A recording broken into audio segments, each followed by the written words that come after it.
j'ai préparé un petit PowerPoint pour... moi, je me suis plus attaché sur deux notions qui me semblent fondamentales au-delà du projet, etc. C'est la planification et la performance. Donc j'ai intitulé ça la planification au service de la performance. C'est assez simple. Maintenant, je place ça dans le cadre de la préparation paralympique. Donc une paralympiade, c'est 4 années. Et je place ça par rapport à une équipe de France qui est aujourd'hui, l'équipe de France Handi est constituée de 4 personnes. Donc voilà, il faut relativiser, on est loin... Pardon? Ce n'est pas une question de nombre, c'est une question de personne. Donc, petite présentation sur ce que nous, on peut entendre par planification et performance. Et ce que je note, en tout cas, c'est que ce sont deux postures qui, des fois, peuvent être opposées, contradictoires, qui peuvent, en tout cas, dont l'une n'est pas nécessairement au service de l'autre. Dans le cadre de la planification, on est bien dans la construction de quelque chose, c'est-à-dire que nous, on sait aujourd'hui quelles vont être les dates de nos régates en 2011, en 2012, on sait quand vont se passer les jeux, quelle est l'organisation des jeux, etc. Donc on évolue dans un système qui est très codifié. Et en même temps, la planification, ça va nous aider à structurer notre environnement. C'est-à-dire que d'une année sur une autre, qu'est-ce qu'on fait, comment on intègre chaque chose. La performance, c'est la production d'un résultat. Là, je parle d'une paralympiade, donc le résultat, ça va être la participation au jeu et ce qu'on a déterminé avec les fédérations, avec le ministère en termes de résultats terminal. La performance, c'est souvent l'aboutissement d'un cycle de travail. Et dans ce cycle de travail-là, on va retrouver un certain nombre d'autres moments où là, on va aussi pouvoir parler de performance, de résultats. Ça va être des balises. Et donc là, on se retrouve performance, planification, balises, etc. Et en même temps, la performance... Réussir au jeu, ce n'est pas consécutif à une planification. Réussir au jeu, je pense qu'il y a un caractère original.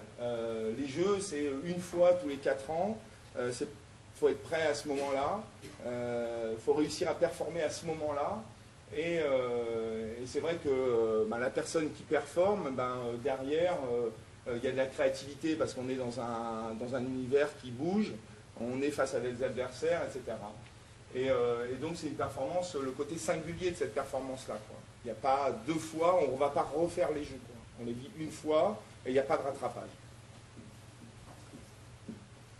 Donc notre enjeu, c'est de réussir à proposer une préparation, une planification qui va favoriser la créativité du régatier. C'est-à-dire qu'on ne lui demande pas de reproduire, on lui demande certes de reproduire ce qu'il sait faire, mais en même temps, on va lui demander de pouvoir, à un moment précis, faire quelque chose de plus. Et c'est quelque chose de plus-là qui est pas aussi facile que ça à mettre en place. Et là, moi, ce que je pense, c'est que la planification, ce n'est pas nécessairement, en tout cas, une aide à ce travail. Alors, l'autre point, c'est le sportif et la performance. Et donc, dans ce cadre-là, ce qui est prépondérant en ce qui concerne le coureur, c'est son envie, c'est sa motivation. C'est facile à dire, à parler d'envie, c'est facile de parler de motivation, sauf que on s'aperçoit qu'un coureur, il a une histoire, il peut avoir déjà participé, si je prends le cas des Jeux de Londres, on se retrouve dans une équipe, il y a seulement un quart de l'effectif qui a changé.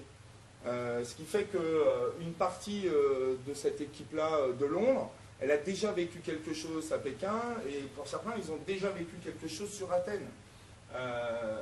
Donc la motivation, elle n'est pas identique. Ce qu'on allait chercher à Pékin pour ceux qui découvraient les Jeux, c'est vrai qu'il y a l'excitation de l'événement, il y a le fait que ce soit la première fois de participer aux Jeux, etc. Là, on n'est plus dans ce cadre-là.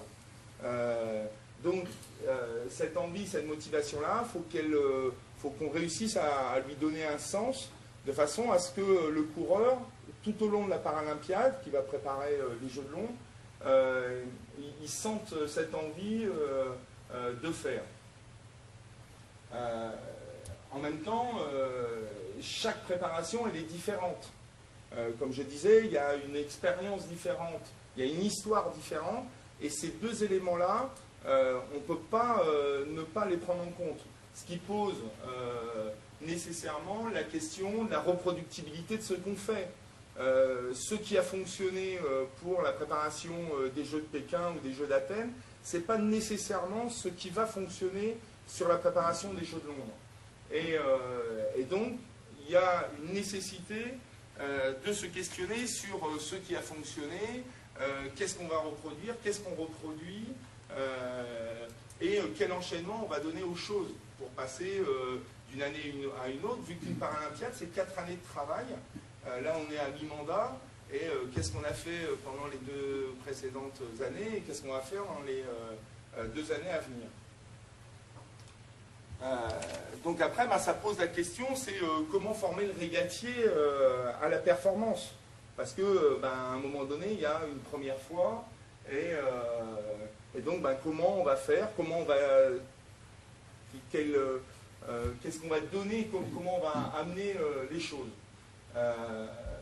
Donc, la compétition peut être un moyen pour évaluer le coureur, et surtout la compétition va être le moyen pour nous d'appuyer, donc comme je le mets un peu là où ça fait mal, c'est-à-dire qu'on peut réussir une compétition et pourtant on peut avoir mal navigué. La compétition, ça va être le moyen pour nous, entraîneurs, de pouvoir évaluer ce qui va se passer. C'est la compétition qui va nous guider dans le travail qu'on va faire à l'entraînement.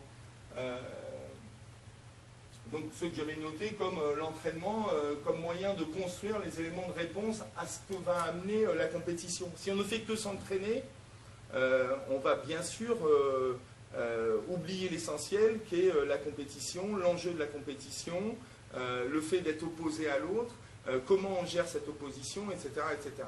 Et en même temps, à l'entraînement, il est difficile de travailler sur des aspects d'opposition, parce que la personne qu'on a à côté, c'est notre sparring partner, ça peut être, alors dans le cadre de la préparation paralympique, donc comme je vous dis, on est sur une équipe de France où il n'y a seulement que 4 personnes, donc il y a 4 personnes et il y a 2 bateaux.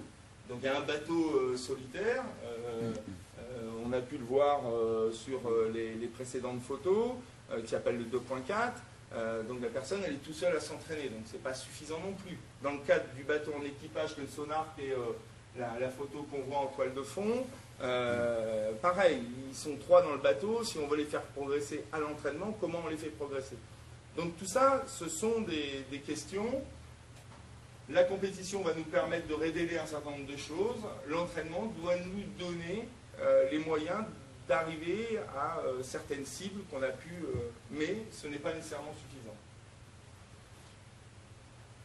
Et après, ce que je disais, c'est produire des démarches innovantes, c'est-à-dire qu'à un moment donné, on met en évidence certaines choses, à nous, entraîneurs, de réussir, soit pendant les entraînements, soit pendant des compétitions qui vont baliser la Paralympiade, de pouvoir proposer des modèles de travail permettant aux coureurs de progresser là où ils ont besoin de progresser. Et après, la dernière réflexion, c'est que des fois on met des choses en place en disant « ouais putain c'est super et tout », et au bout du compte on s'aperçoit que ça va pas nécessairement là où on voudrait que ça aille, mais ça apporte quand même de l'intérêt ou une séquence d'entraînement qui va aller, dont le dispositif qu'on met en place lors de cet entraînement va beaucoup plus loin que ce que nous on imaginait. C'est-à-dire que les dispositifs eux-mêmes, le dispositif peut s'enrichir, peut apporter, peut s'auto-alimenter à certains moments. Après, la dernière réflexion, attention aux égarements, c'est que à réfléchir, à certains moments, on peut risquer d'oublier le sens même de ce qu'on veut mettre en place. Et donc, voilà. Je pense que c'est à certains moments, il faut quand même rester le plus proche possible de ce qu'on veut. Donc après, tout ça, une fois qu'on a décrit un peu ces ensembles-là, c'est le travail et l'environnement que l'entraîneur va ou veut mettre en place. Donc, première chose, c'est que les actions qu'on mène sont souvent, alors j'ai utilisé le terme sur le fil du rasoir, c'est souvent borderline. Quand on met quelque chose en place, on n'est pas sûr du résultat de ce qu'on met en place. Et c'est vrai que c'est cette évaluation continuelle qui va permettre à certains moments de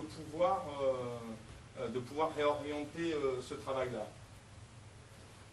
Donc moi, ce que je m'étais évalué, questionner son action, les dispositifs qu'on met en œuvre, c'est-à-dire en œuvre. C'est-à-dire qu'à tout moment, on est toujours en questionnement sur est-ce que ce que je fais, c'est bien, c'est pas bien.